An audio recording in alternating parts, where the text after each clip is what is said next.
Welcome back. So most women will experience menopause, but how does that affect you at work? According to Simply Health, research shows that nearly a quarter of women consider leaving their jobs due to menopause symptoms like fatigue, mood swings, and cognitive challenges. And that's not just a personal loss, it's a loss for workplaces too. Today, Barbara Brooks, our pro-aging expert, is sharing practical tips to help you thrive at work during menopause, advocate for yourself, and feel empowered during this phase of life. Barbara, thank you, of course, for being here. I'm curious how menopause affects women in the workplace. I mean, you can't separate yourself from what you're going through. Right, and it's a natural process. And I'm happy that we're talking about it today because it's something that almost over 90% of women will go through on Earth. And so it doesn't take a day off. Right. There are times where you'll walk into that meeting, have complete brain fog, but you won't know it unless you understand the symptoms of menopause. But you're getting ready to give that presentation. Next thing you know, you're trying to find your words, or you're hot flashing in that meeting and you're burning up. And so it's one of those that I'm happy we're talking about because, again, we've got to take the stigma out of it and take the embarrassment and shame that we've all had. I mean, I tried to hide it when I was going through it, and then I said, why? Forget that. Good. Yeah, I'm curious This why. is not because of the stigma, and Gen Xers were told by our moms to hide that. And, you know, you just go through it, and now no longer. No. We've got to talk about it. Yeah, I'm so glad we are. And someone who's 44, I definitely think I'm starting perimenopause. And I've thank said that a you for gazillion times on here. Yeah, Now, you have practical tips to help us get through it. So what are your practical tips? Yeah, I have 5 tips. Okay.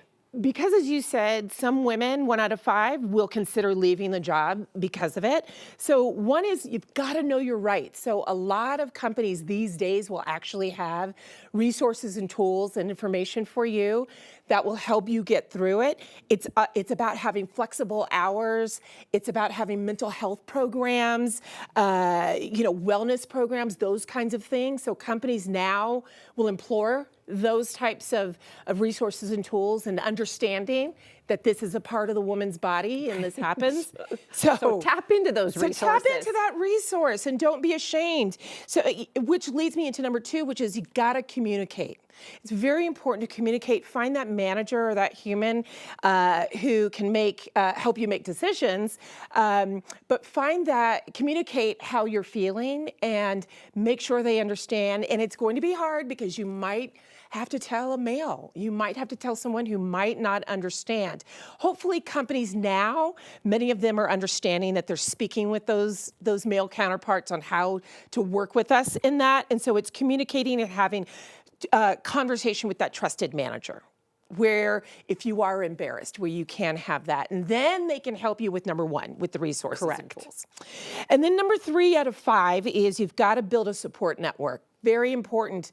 Find someone who might be going through it, who may have gone through it, or may have heard, we've all heard of menopause, but we all have buddies at work. So whether someone is going through it, hasn't, or will later in life, find that person just so you can have a moment with them and say, oh, girl, I am hot flashing, and maybe you can laugh about it. Right. Or you can have that moment where they'll cover you while you go and get cool down, because, the hot flashes are real. And here's the thing is, Are they intense? they are intense. I had mine for almost 3 years, and they, when I'd wear my hair straight, by the end of the day, my hair looked like this. It felt like it. I mean, it's real. Right.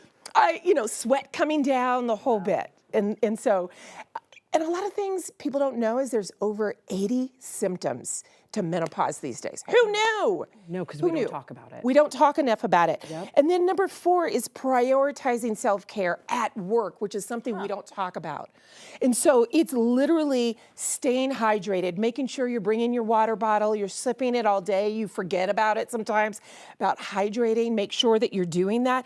Going on short walks to get away. We just talked about how it's kind of nice to slip away for a moment and have that moment, now that it's cold outside, if you're hot flashing, step outside and take that short burst. But all of that, all those small adjustments really helps boost your energy and kickstart you, get you back to your desk and ready for more. And number 5 is advocating for yourself. You have to. You can't just, which is what a lot of our moms and I might have done earlier in the days if I would have gone through this 20 years ago. You have to advocate for yourself, and if your company does not have a program, please start one or look to your ERG, your BRG. Those are called employee resource groups or business resource groups that, again, a lot of major corporations and smaller ones too have inside of it. And if they don't have a support group where you can advocate or talk to someone about, make sure that you maybe start that. That is But you have great. to advocate for yourself. You Yep. have to. I love it. Yeah. It's like reason number 999 why you need women in management positions as well. Amen. Though, right? Boom, boom. You don't have to tell me that twice, Yes. but yes, it's great that Thank you you. said that, which is another part of advocating for yourself is, going for those positions, little off topic, but yeah, go for those positions so you can advocate for your counterparts right. who might be, Well said. who will be going through this. Beautifully Because said. it's no fun, but it's a part of life. And, And let's embrace it and empower it. embrace it, laugh about it, empower yourself. Barbara, thank you as always. We'll check in with you in a little bit.